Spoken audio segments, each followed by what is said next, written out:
Yes, it's time for The World This Week. 7 days, 4 Paris-based correspondents, 1 hour. And joining us from Newsweek and The Daily Beast, Christopher Dickey, how are you?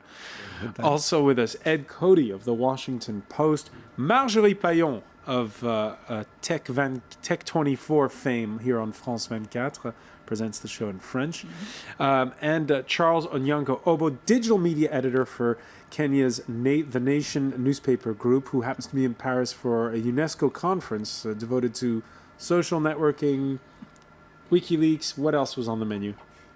News of the world. And News of the World, okay.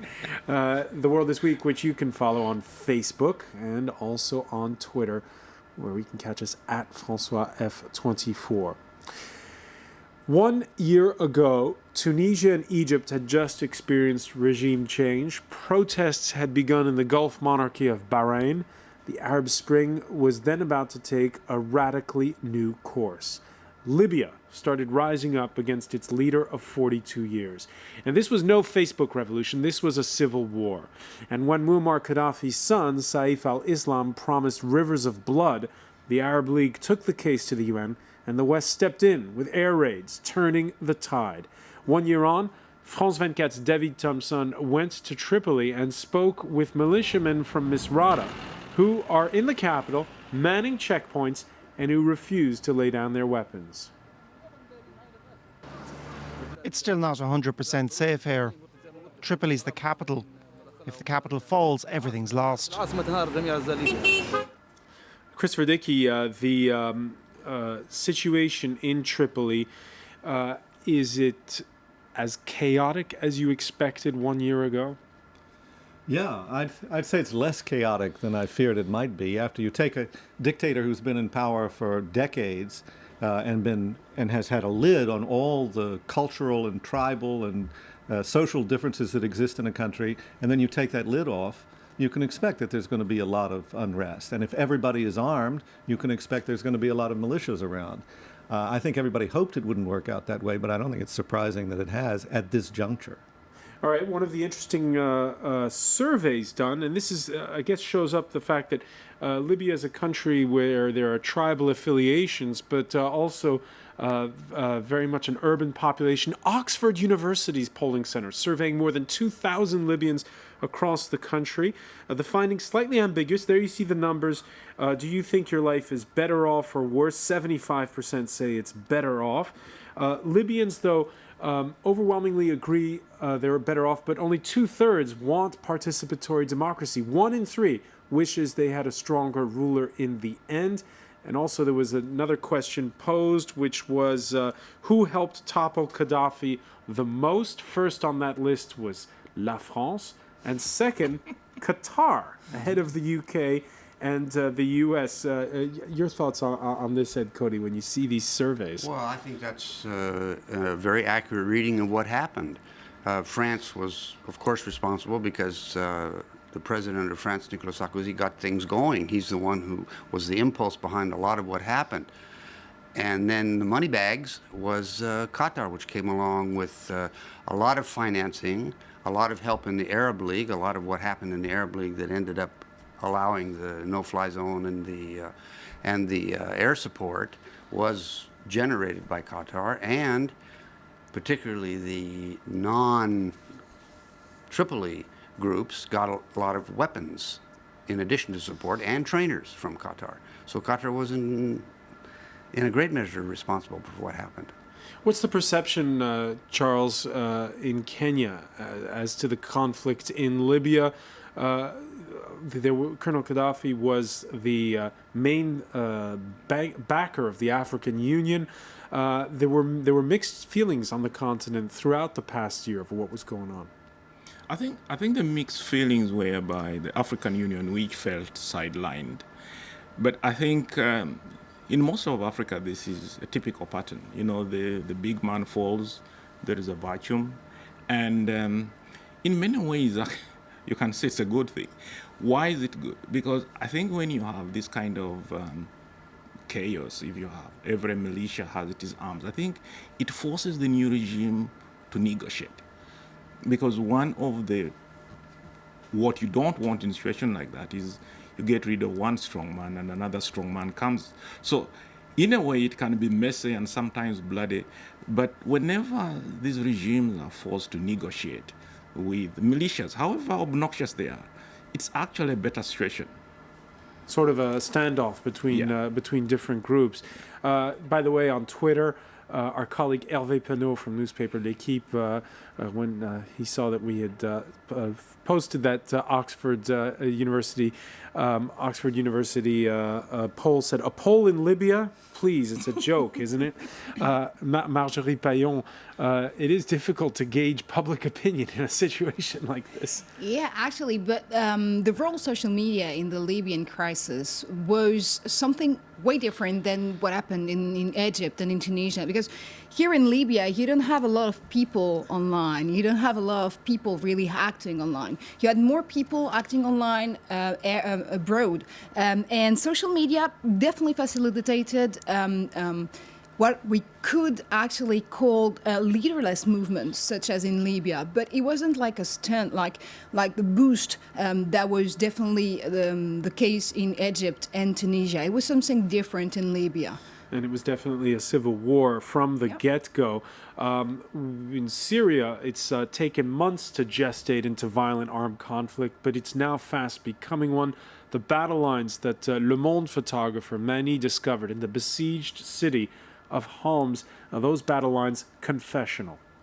It's an explosive city. The Sunni who live in streets where there's a majority of Alawites are persecuted. And vice versa, Alawites living in Sunni neighborhoods have had to leave under pressure from their opponents. So Alawites forced to leave, Sunnis taking in. This is the nightmare scenario that we had dreaded. Well, it's absolutely predictable. I mean, I hate to keep saying these things are predictable, but they are.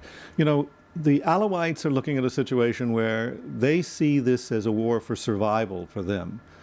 They are a small minority, maybe 10% of the population, but they're the minority that's been running the country. They're the people who are identified with the Assad clan, and the Assads have run Syria like a mafia running its territory for a very long time.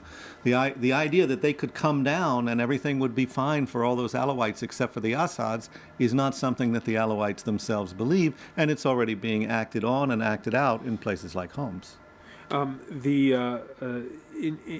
Interesting thing we've seen as well as this conflict becomes bloodier and bloodier is the conflict fitting into more classic battle lines. Some even argue slightly retro, East versus West, with Russia and China vetoing a Security Council resolution.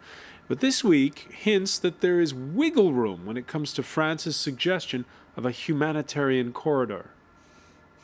The minister told me that they are thinking about a new resolution which would be intended to help delivery of humanitarian assistance to the Syrian population in Syria with consent of all those who have arms on the ground. In other words, this would be not a Chapter 7 resolution. And he said that they're thinking about this, and I expressed my readiness to take a look at it as soon as it is ready. Ed Cody, do you have the sense that the Russians could maybe come to the table at some point? Well, there's a lot of pressure on them, and the fact that they're so out there, separated from the rest of the big powers, I think is probably something they're not very comfortable with. But on the other hand, there's a little bit of a chickens coming home to roost problem here, where the Security Council resolution that France, and joined by Britain and the United States and so on, was so forceful in getting passed, was a little bit of a flim-flam, if you remember, the one on Libya, where we were going there only to have a no-fly zone and protect Syria, when in fact what the French, British, and American governments did, or military did, was fly air cover, air support, sometimes close air support, for an armed rebellion. Some say even captured Colonel Gaddafi. Well, they certainly blasted his convoy, didn't they? Yes. So if I was a Russian diplomat and I was looking at Security Council resolutions, I'd read the fine print, and I think that's a little bit what they're doing. That's the first lesson drawn from the conflict in Libya, where Syria, there is going to be this line in the sand. Well, you know, I think there are a couple of dangerous lessons for going forward from Libya. One is exactly what Ed's talking about. It's much harder to get UN resolutions through because there's a sense that basically NATO cheated on the resolution, that it pushed it further than the Russians and the Chinese wanted. But the other lesson is for the Iranians, who are looking at this and saying, oh, let me think. Now, Gaddafi gave up his nuclear program, didn't he? And he was the darling of the West until there were some riots in Benghazi, and the next thing you know, NATO's bombing his country. What's in it for us to give up our nuclear program? Those are the kinds of lessons that people are taking out of Libya that I don't think were anticipated at the time, but they're very clear lessons. The other lesson is, of course, the issue of as the conflict becomes more militarized. We saw today the French president basically tell the Syrian opposition to get its act together, and which is something they didn't do in Libya. Yeah, there has to be one interlocutor for the foreign governments for practical reasons and also for image reasons. They need someone to put up there. That was one of the real advantages that the Libyans had, is they had a professorial-looking representative. That well, they had Henri Levy, huh? Well, they had him too, French yes. intellectual. But they had a man they could put up in front of the television camera and who looked kindly. And I think the Syrians need somebody like that too, and they need somebody to sit down and talk with the Qataris about how many guns they're going to get in the next shipment as well. You know, I think the Russians actually have a point on all this. I mean, the whole side, the way this debate is being conducted in the West is the Syrian government is all wrong and the opposition is all right. Well, we don't really know much about the opposition. We know that people are suffering and dying, but we don't really know who these fighters are, where they come from, what they're about. The State Department this week talking about allegations that Al-Qaeda in Iraq perhaps... Al-Qaeda's definitely trying to exploit this. There's no question about that. And that doesn't mean they're running it. But at the same time, let's say you get rid of Bashar al-Assad and his family. Then what? Then who takes over?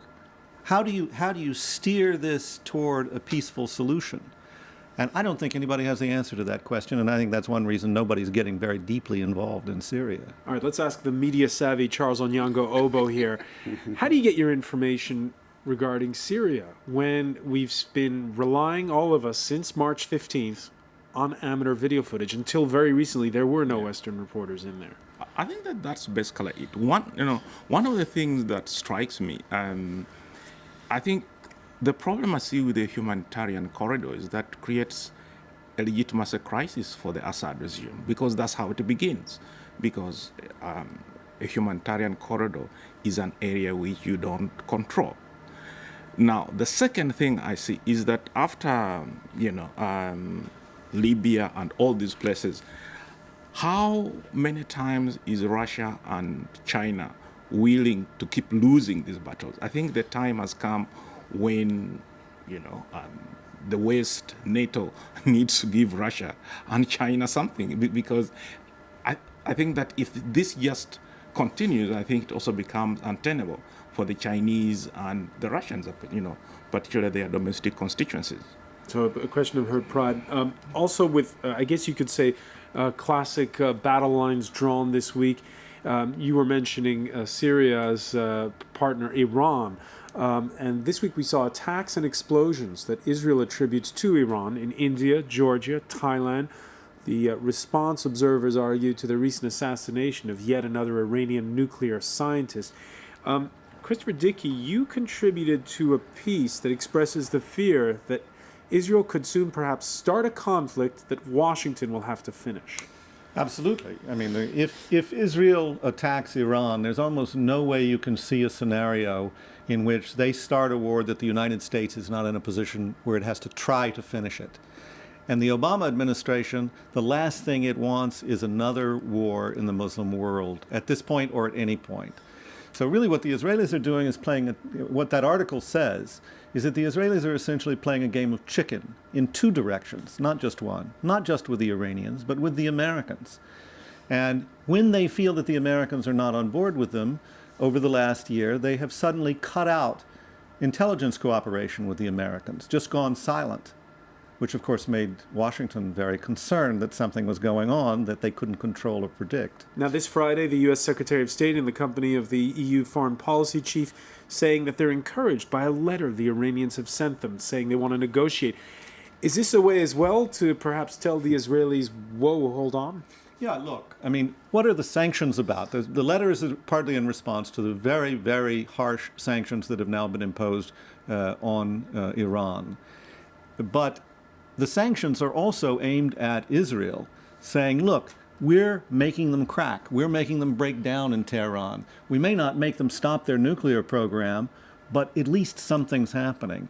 And so what the Americans want to say is, you see, now they're offering to negotiate.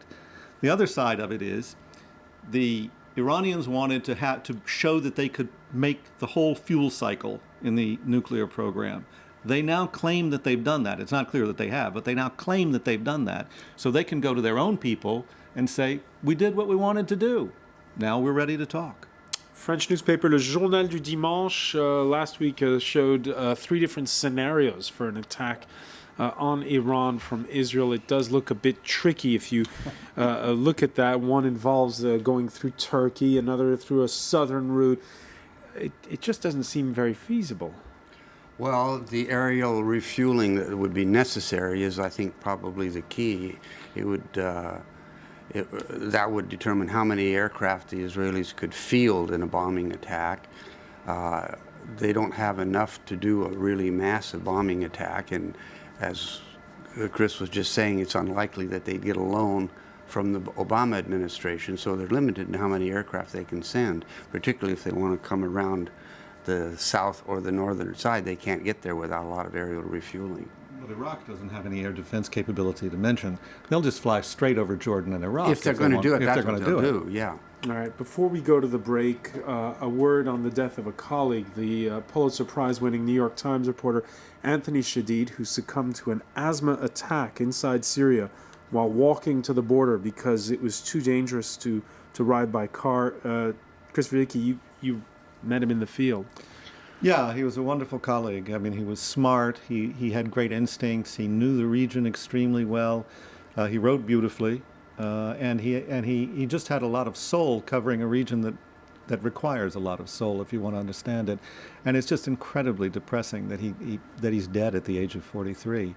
I mean, it really leaves a hole not only in the New York Times coverage, but I think it just leaves a hole in the whole press corps that covers the Middle East. All right. Stay with us. The World This Week continues in a moment. We'll be turning our sights on the United States and the red carpet treatment for China's heir apparent.